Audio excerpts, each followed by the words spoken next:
If you've been playing Erika 1 Corrosive Throw and wondering how to take the build through Divine Ascent 35, well, here's the guide. I'm going to cover what I did to make this playable on Erika 1, but some of these strategies will be relevant to other builds as well. Divine Ascent is now how you unlock the free seasonal battle pet, replacing the old city defense, so it's an endgame milestone that you'll definitely want to complete. In this video, I'll show you my DA35 Claire, as well as the key upgrades and build changes that made this possible. If you're looking to make that final push into DA35, stay tuned. In Divine Ascent, you will need to complete the equivalent of deep space maps with many of the deep space affixes affecting you.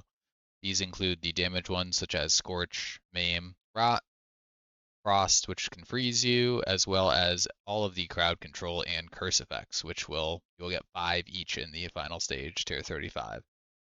In order to beat DA35, you are going to need to build the damaging ailment immunities into your builds. These include Maim, Rot, and Ignite. You will also want immunity to the crowd control affixes, as many of these can severely decrease your damage or cause you to take more damage.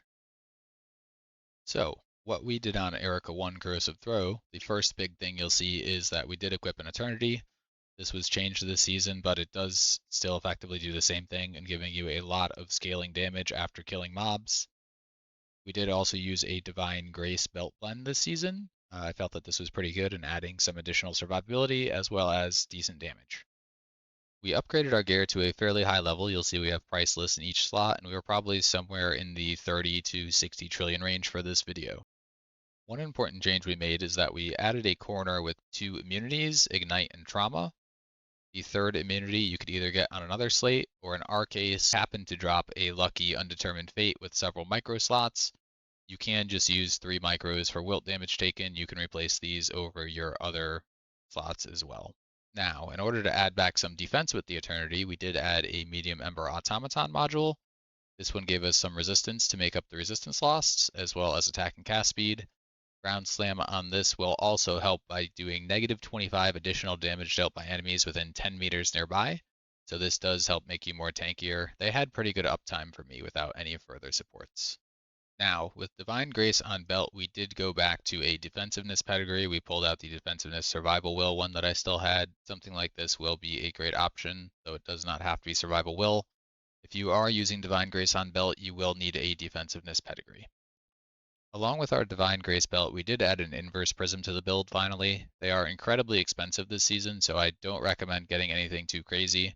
This was one of the cheapest available. I got the best one that had some medium talent effects, and the main point of this is we are just getting our agility blessings for our Divine Grace.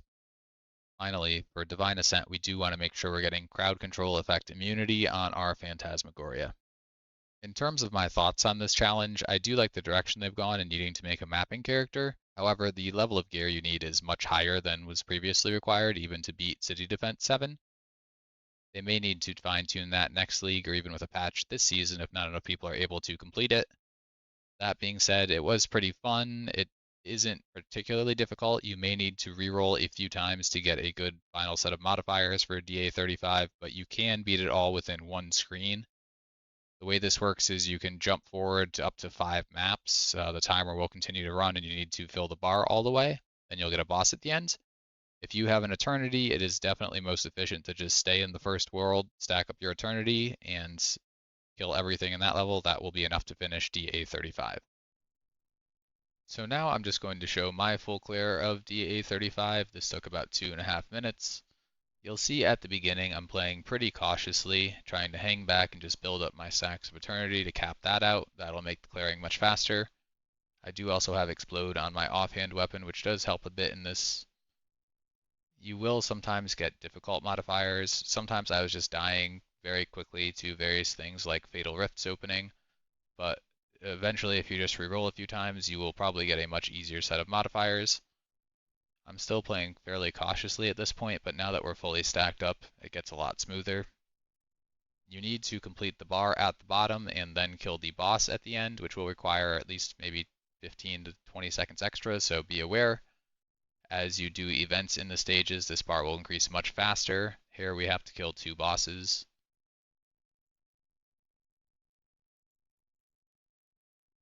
These are affected by the damage cap, so there is only so fast you can kill them.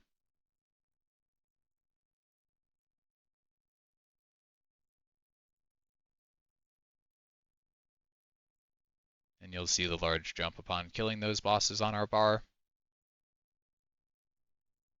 Now we did not actually need to go to the next stage. We just killed basically every monster in this stage, and that was enough to full complete it. You can pick up the void charges, try to break those over as many rares as possible, but generally I didn't really feel the need for it.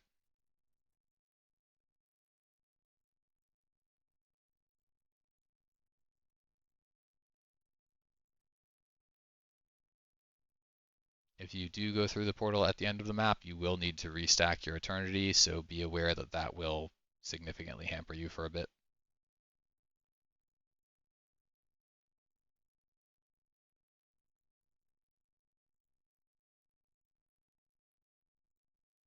Here we had enough monsters, and you'll see the final boss spawn here momentarily.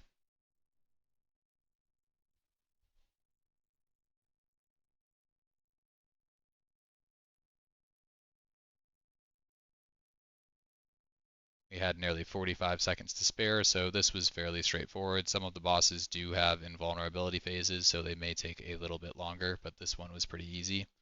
It is another thing where you can just try again until you get a better seed. So thanks everyone for watching, and I hope this helps you complete DA35. That's all for now. I'll catch you next time.